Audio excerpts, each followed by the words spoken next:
Beneath the ancient skyline of Jerusalem, prophecy is unfolding. Israel is preparing to worship a man they don't even recognize yet. A leader who will soon stand where no man should ever stand. But Scripture already gave him a name, the man of sin, and the warning came not from a conspiracy theorist or a modern preacher, but from Jesus Christ himself.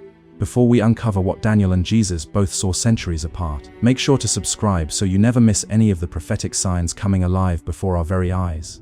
Every verse you'll hear today was written thousands of years ago, and yet it describes the headlines of tomorrow. 3 days before his crucifixion, Jesus sat with his disciples on the Mount of Olives. They asked him a question that still echoes today. Tell us, when shall these things be? What shall be the sign of your coming and of the end of the world? So Matthew 24:3. In that quiet conversation he delivered the most detailed timeline of the end ever spoken. Wars and rumors of wars, famines, earthquakes, false prophets, persecution, and the gospel reaching every nation. But then he spoke words that froze them in silence. Matthew 24:16 records them. When you see the abomination of desolation, spoken of by Daniel the prophet, standing in the holy place, let the reader understand, then let those in Judea flee to the mountains. Notice what Jesus did. He pointed them back to Daniel, naming him directly. Why? Because Daniel's prophecy was not finished. It was still ahead. And when it happens, Jesus said, you won't have time to debate or to pack a bag. Just run. He adds, let him who is on the housetop not come down to take anything. Let him in the field not return for his coat. Pray your flight isn't in winter, nor on the Sabbath. It's the language of total urgency. Pregnant women will struggle. Children will slow them down. Travel bans, cold weather, and fear will trap millions. Why such intensity? Because the next line says it all. For then there will be great tribulation, such as has not been since the beginning of the world until now, nor ever shall be. The greatest disaster in human history, the moment Jesus calls the abomination of desolation, will begin inside the temple of God. But what is it, and how will we know when it happens? To find the answer, we travel back 2,600 years, to a young Jewish captive named Daniel living in Babylon. He was just a teenager when his world collapsed, but in exile he received visions that revealed the future of the world's empires, and the rise of one final kingdom of deception.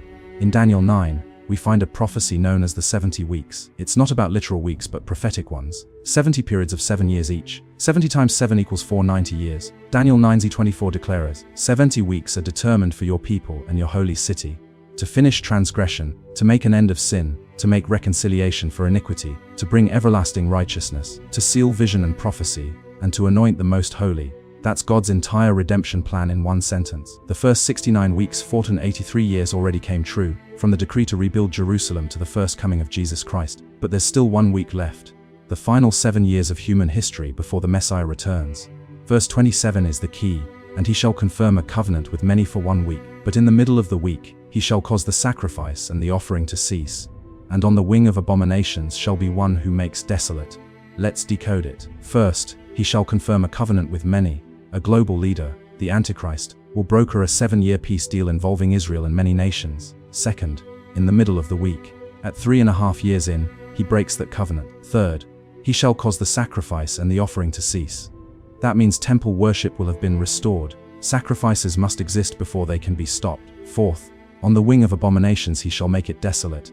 He will desecrate the holy place with something so vile it defiles the temple entirely. Daniel repeats this warning 3 times, in 9:27 and 3:1 and 12:11, where he even gives a countdown. From the time the daily sacrifice is taken away and the abomination set up shall be 90 days. That's roughly 3.5 years. The final half of the 7-year tribulation. So the pattern is clear. First, years 1 to 3.5 at peace. The covenant holds, temple worship resumes. Then midpoint, betrayal. The sacrifices end, the abomination appears. Then years 3.5 to 7 tribulation, persecution, judgment, and chaos. In the end, year 7 Christ returns. This isn't speculation, it's God's calendar, and history already gave us a shadow of it once. In 167 BC, a Greek king named Antiochus of Epiphanes rose to power over Judea. Cruel, blasphemous, and obsessed with Greek paganism, he outlawed Jewish worship, banned the Torah, and ordered that every copy be burned.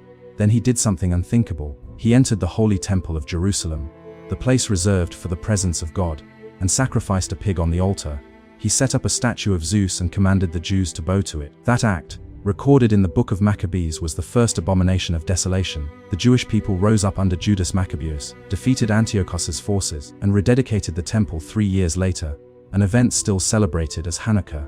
But centuries later, Jesus told his disciples that Daniel's prophecy was still ahead. When you see the abomination standing in the holy place, not past tense, future tense, which means Antiochus was only a shadow, a trailer before the main event. He showed us what the Antichrist will do again, but on a global scale. If Antiochus defiled one temple, the Antichrist will defile the world. He'll do what Antiochus did, but with the technology, power, and charisma to deceive nations. He'll step into a temple rebuilt in Jerusalem and declare himself God, and billions will believe him. Someone recently commented on our last video saying, Jesus was just a wise man, not God. What do you say to them? Was he just a teacher? Or is he the Son of God, the coming King? Write your answer below and let the world see where you stand. Because in days like these, silence is agreement. And now prophecy moves from the past into the present.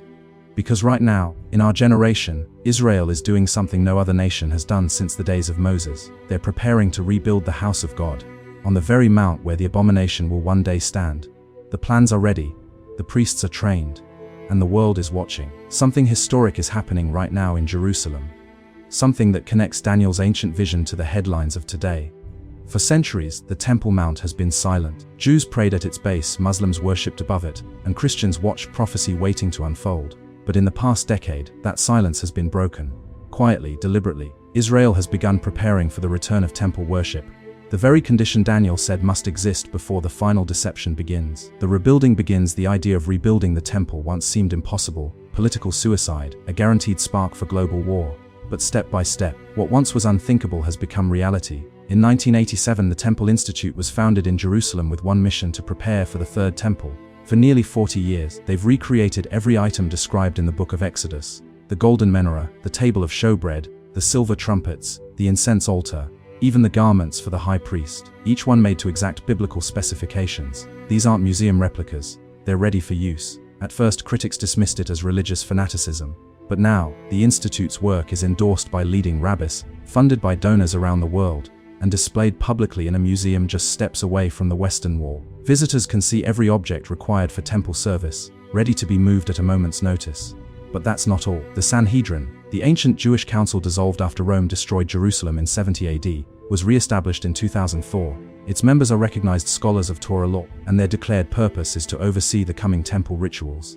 They've already selected candidates for high priest, identified descendants of Levi through DNA tracing, and begun training young men in sacrificial practice. These aren't academic exercises, they're rehearsals. And now something even more astonishing has taken place. The mystery of the red heifers. Numbers 19 describes a ritual that hasn't been performed in 2,000 years. Before a priest can serve in the temple, he must be purified with the ashes of a perfect red heifer, an unblemished cow with no spot of another color, and one that has never been yoked for work. For centuries, no such animal existed, but in 2022, 5 pure red heifers were born in Texas. Inspected by rabbis shipped to Israel and kept under strict care, they remain flawless. Israeli authorities have already built facilities near Jerusalem for their future sacrifice. And when that moment comes, it will mark the first time since the days of the prophets that this ritual has been performed. Why does it matter? Because without those ashes, no priest can be purified. Without purified priests, no sacrifices can resume. Without sacrifices, the temple cannot function. And Daniel's prophecy said clearly, the sacrifices must exist before they can be stopped. Step by step, piece by piece, the ancient system of worship is being rebuilt. The political puzzle, of course, there's one massive obstacle: the Temple Mount itself. It's home to the Dome of the Rock and the Al-Aqsa Mosque, two of Islam's holiest sites. Any attempt to rebuild a Jewish temple there could ignite global conflict. But prophecy watchers point out something fascinating. Political winds are shifting. Nations that once vowed to destroy Israel are now signing peace deals. Saudi Arabia, the guardian of Mecca, has openly discussed religious coexistence and tourism in Jerusalem. Rumors swirl that future peace accords could include a shared access arrangement for the Mount, giving Jews limited worship rights near the dome. Could that be how the Third Temple begins? Not through war, but through negotiation. Because Daniel 9:27 says the coming ruler will confirm the covenant with many, not conquer, not destroy, facilitate. The Antichrist won't arrive as a monster. He'll come as a peacemaker, the one who finally brings peace and safety. But as 1 Thessalonians 5:3 warns, when they shall say peace and safety, then sudden destruction cometh upon them. The leader who helps Israel rebuild her temple will later stand inside it and claim to be God. Who is the Antichrist? The Bible reveals him through many names. The man of sin, the son of perdition, the lawless one, the beast. Each title exposes part of his nature. Paul wrote in 2 Thessalonians 2:4, "He will oppose and exalt himself above all that is called God or is worshipped, so that he sits as God in the temple of God, showing himself that he is God." Think about that. For him to sit in the temple must exist. The system must be active. The world must admire him, and long before that moment arrives, his spirit is already here. John warned in 1 John 4:73, "Every spirit that does not confess Jesus Christ has come in the flesh is not of God." This is the spirit of Antichrist, which you have heard was coming, and even now is already in the world.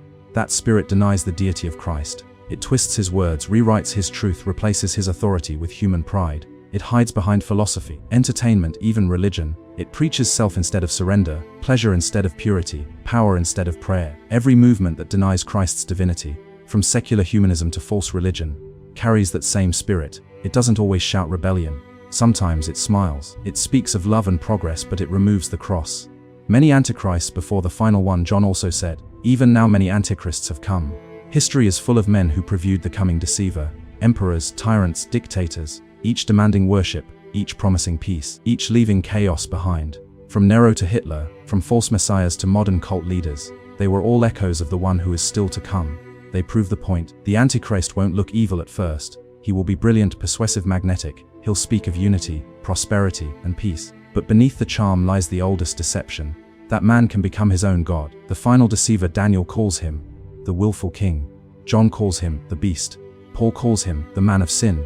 Every prophet describes the same terrifying moment, when he steps into the holy place and declares himself divine. Daniel 11:36-37 says, "He shall exalt himself above every god and shall speak marvelous things against the God of gods. Neither shall he regard the God of his fathers, nor the desire of women, nor regard any god, for he shall magnify himself above all. He will have no faith, no empathy, no limits. His words will mesmerize the world. His signs will deceive the nations." Revelation 13 says, "He causes all, small and great, rich and poor, free and slave, to receive a mark."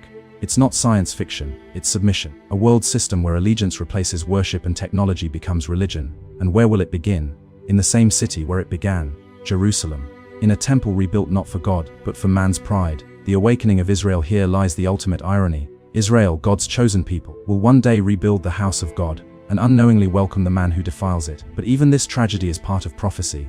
Zechariah 12:10 declares, "They shall look upon me whom they have pierced, and they shall mourn for him." That day will come.